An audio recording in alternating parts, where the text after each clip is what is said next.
Hasil pertandingan PSV Eindhoven versus Arsenal. PSV Eindhoven sukses membungkam Arsenal dengan skor akhir 2-0 dalam laga matchday kelima fase grup Liga Eropa yang digelar di Philips Stadium pada Kamis kemarin malam. Dua gol PSV seluruhnya tercipta di babak kedua, masing-masing lewat dari aksi Joe Verman dan Luuk de Jong.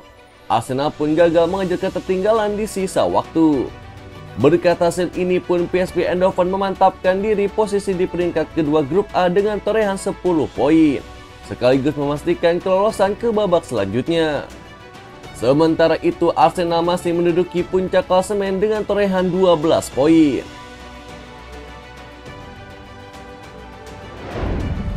Hasil pertandingan Manchester United versus Sheriff. Manchester United tampil meyakinkan untuk mengalahkan Sheriff dengan skor akhir 3-0 di laga grup E Liga Eropa. Cristiano Ronaldo kembali untuk mencetak 1 gol. Duel Manchester United versus Sheriff digelar di Old Trafford pada Jumat dini hari. The Red Devils pun memimpin 1 gol di babak pertama melalui Diogo Dalot. Sementara itu 2 gol Manchester United lainnya terlahir usai turun minum. Marcus Rashford dan Ronaldo berturut-turut mencetak gol untuk melengkapi dominasi dari Manchester United. Kemenangan atas Sheriff ini memastikan Manchester United finish 2 besar di klasemen grup E Liga Eropa. Manchester United menempati urutan 2 dengan koleksi 12 poin, terpaut 3 poin dari Real Sociedad sekaligus memastikan 1 tempat di playoff. Di pertandingan terakhirnya Manchester United akan menghadapi Sociedad guna menentukan juara grup. Manchester United butuh kemenangan dengan selisih 2 gol untuk finish teratas dan lolos otomatis ke babak 16 besar. Hasil pertandingan HJK Helsinki versus AS Roma. AS Roma pulang dengan kemenangan dari lawatan ke markas HJK Helsinki dalam lanjutan Liga Eropa. Giallorossi menang tipis dengan skor akhir 2-1. Laga HJK versus AS Roma di matchday kelima grup C Liga Eropa digelar di Bold Arena Helsinki pada Jumat dini hari. AS Roma pun menutup babak pertama dengan keunggulan 1-0 berkat gol dari Tammy Abraham. HJK Helsinki menyematkan kedudukan pada menit ke-54 lewat gol dari Perparim Hertemach. Gol bunuh diri dari Arto Horkonen pada menit ke-62 kemudian mengembalikan keunggulan AS Roma. Dengan hasil ini AS Roma pun kini mengumpulkan 7 poin dari 5 pertandingan. AS Roma pun akan memainkan laga penentu memperebutkan posisi runner-up grup di matchday terakhir melawan Ludogorets yang punya jumlah poin yang sama. Fans Chelsea tertawakan Jules Koundé dan Raphinha yang terdegradasi bersama Barcelona. Dua pemain yang hampir menjadi personel anyar Chelsea itu tersingkir di UCL bersama Barcelona. Sementara The Blues pun sendiri melaju mulus ke babak gugur. Fans Chelsea terbahak-bahak melihat kegagalan Jules Koundé dan Raphinha melaju ke fase grup Liga Champions setelah Barcelona dipermak Bayern Munchen menjadi 3-0. Itu merupakan kali kedua secara beruntun Los Blaugrana turun kelas ke Liga Eropa. Para loyalis The Blues pun begitu menikmati kegetiran yang dialami oleh Koundé dan Raphinha. Pasalnya, dua pemain ini PHP terhadap Chelsea seiring mereka berada di situasi selangkah lagi mendarat di Stamford Bridge di bursa transfer musim panas lalu. Entah bagaimana rumitnya proses transfer keduanya, Koundé dan Raphinha pun pada akhirnya memilih dipinang oleh klub Katalan tersebut. Dengan kata lain, fans Chelsea sempat menaruh antusiasme tinggi menanti kedatangan dari Koundé dan Raphinha meski akhirnya bertepuk sebelah tangan karena mereka ujungnya berseragam Los Blaugrana. Liverpool mau bawa Sandro Tonali ke Anfield. Pencarian Liverpool akan sosok gelandang belum berakhir. Kali ini mereka kembali melirik Tonali. Liverpool masih mencari tambahan untuk memperkuat lini tengah mereka yang kehilangan banyak pemain pada musim ini. Opsi yang kembali dipikirkan oleh Jurgen Klopp adalah gelandang asal Italia milik AC Milan bernama Sandro Tonali berusia 22 tahun tersebut. Kabarnya The Reds pun sangat serius untuk bisa membawa Tonali ke Anfield. Bahkan mereka siap mengajukan pemain untuk diberikan kepada AC Milan. Pemain yang akan dikorbankan oleh klub adalah Naby Keita. Kebetulan gelandang asal Guinea itu terus-menerus diparkir pada musim ini. Berbagai cedera sempat dialami oleh Keita. Dan yang bersangkutan pun enggan memperpanjang kontraknya yang akan habis pada tahun depan nanti.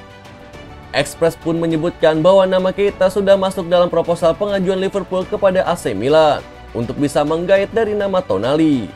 Laporan di Italia pun menyebutkan sebenarnya Milan sudah memonitor kondisi dari Keita dan mengambil ancang-ancang untuk merekrut Keita secara gratis di tahun depan nanti.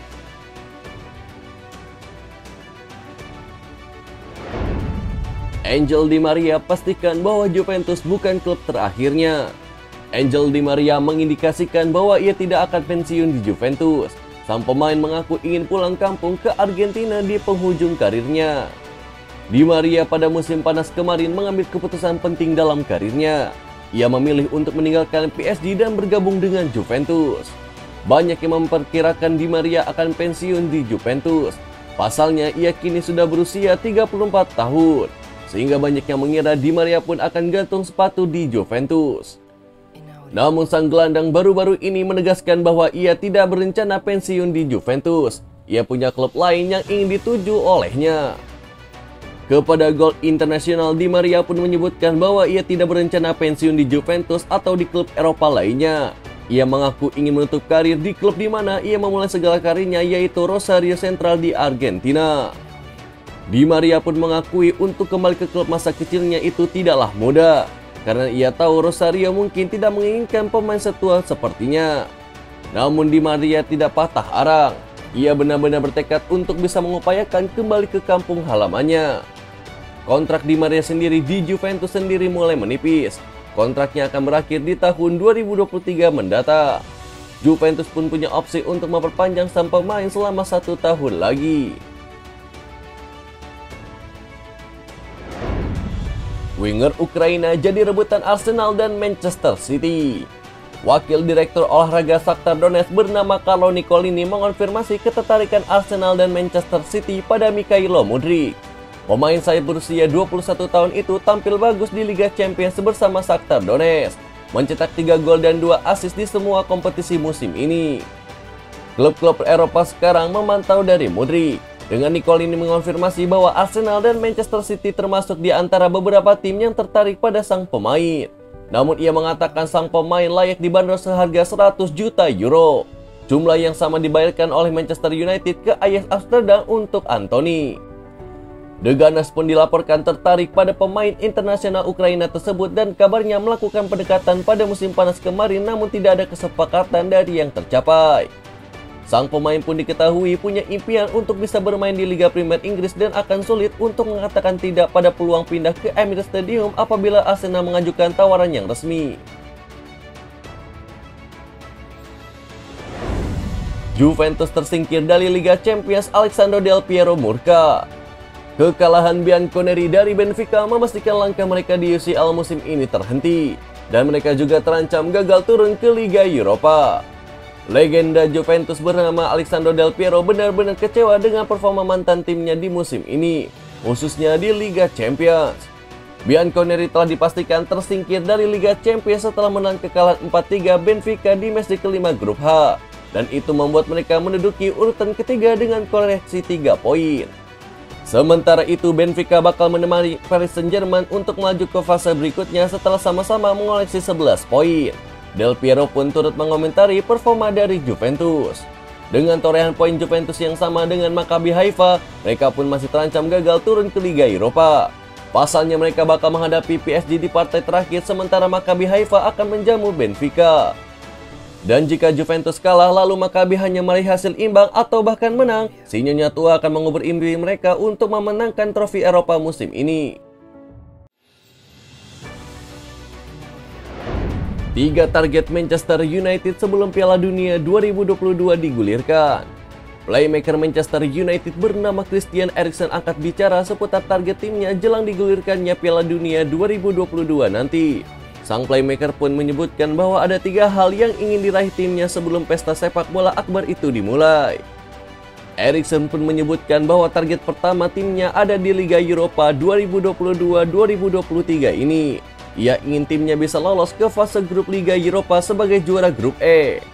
Selain di Eropa, Eriksen pun menyebutkan bahwa Manchester United juga punya target di kompetisi domestik Inggris. Ia menyebutkan Setan Merah ingin meraih sebanyak mungkin kemenangan sekaligus lolos ke babak selanjutnya dari Carabao Cup.